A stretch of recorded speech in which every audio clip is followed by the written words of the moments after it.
khê ba này cái chia thực hiện cộng đồng Mỹ và tại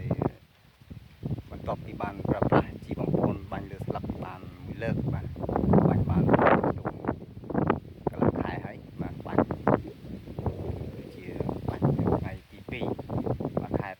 6បាទឥឡូវយើងថ្ងៃ10 12បាទគឺបាន10ថ្ងៃឥឡូវយើងឃើញថាការលូតលាស់របស់វាគឺល្អមែនទែនបាទរីកស្លឹកខៀវល្អបាទតោះតែវាមានបញ្ហាជំងឺខ្លះបាទដែលយើងមិនអាចព្យាបាលបានទេពពួកជំងឺនេះបាទប៉ុន្តែ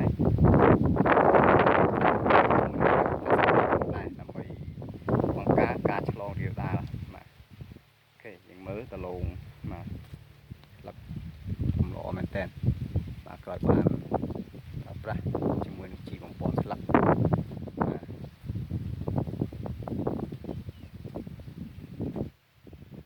អេមអូខេហើយតកតងទៅនឹងបញ្ហាស្មៅឃើញថាការស្មៅ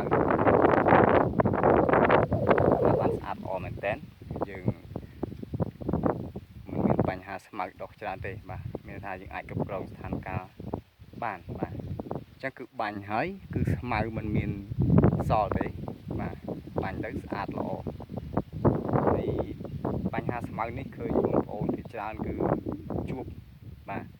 បាញ់ហើយមិនបានមកទឹកទេគឺឃើញលាស់ខៀវមកវិញបាទអញ្ចឹងនេះគឺជាបញ្ហាមួយដែលធ្វើឲ្យយើងចំណាយច្រើនទៅក្នុងការប្រើប្រាស់ថ្នាំកម្ចាត់ស្មៅបាទអញ្ចឹងគួរតែ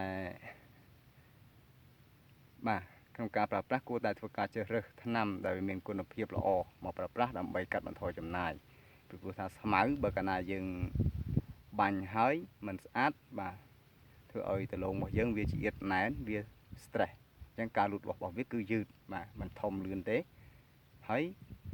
បើយើងចង់ឈ្នះគឺយើងគិតទៅវាបាញ់ថែមមានថាយើងបង្កើននៅការចំណាយទៅលើការបាញ់ថ្នាំបាទអញ្ចឹងគឺយើងប្រើអស់ច្រើនបាទបាញ់ហើយបាញ់ទៀតហើយស្មៅនៅតែលាស់បាទ5ថ្ងៃមួយអាទិត្យអីឃើញលាស់មកវិញបាទនេះជាបញ្ហាអញ្ចឹងសម្រាប់ថ្នាំស្មៅគឺបងប្អូនគួរតែជ្រើសរើសឲ្យបានល្អបាទហើយសម្រាប់ខ្ញុំផ្ទាល់គឺខ្ញុំប្រើប្រាស់ជាមួយនឹងកសិកររីរាយបាទនេះ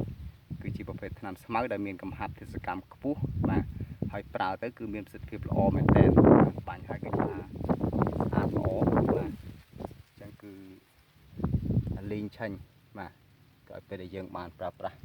បាទកសិកររីករាយស្អាតល្អមែនទែនគឺស្មៅវាបាទចាប់ផ្ដើមមានដុះថ្មីបាទមិនមែនថាបាញ់ទៅអស់ឲ្យលីងតែម្ដងទេអញ្ចឹងសម្រាប់ស្មៅដែលដុះរួចគឺបាញ់ហើយมันមានដុះមកវិញมันមានលាស់សារជាថ្មីមកវិញទេបាទតែវាអាចនឹងមានការដុះចេញពីក្របថ្មីមកទៀតបាទនេះគឺជាលទ្ធផលបាទមិនបាញ់ហើយលីងឆេញលែងមានដុះអីទៀតទេគឺនៅមានដុះតែដុះចេញពីក្របបាទតែបើអាស្មៅដែលចាស់នោះបាទបាញ់ហើយគឺវាស្អាតល្អតែម្ដងមិនមានលាស់មកវិញទេបាទគឺអស់ហើយហើយយើងបាញ់ដែលប្រើប្រាស់កសិកររីករាយបាទអញ្ចឹងនេះគឺលទ្ធផលបាទនៃការប្រើប្រាស់ជាមួយនឹងថ្នាំកម្ចាត់ស្មៅកសិកររីករាយហើយនឹងបាទបាញ់បំពន់ស្លឹកបាទបានមកលើកដោយប្រើប្រាស់ជាមួយនឹងជីអ៊ុយរ៉េបូកជាមួយនឹងអាមីណូស៊ីវីតនិងថ្នាំសត្វល្អិតបាទអូខេអញ្ចឹងសម្រាប់វីដេអូនេះគឺមានតែប៉ុណ្ណេះបាទបើសិនជាមានចម្ងល់អីអាចជជែកសួរបានតាមរយៈលេខទូរស័ព្ទនៅក្នុងវីដេអូនេះបាទក៏ដូចជាឆាតចូល Telegram ក៏បានដែរបាទហើយ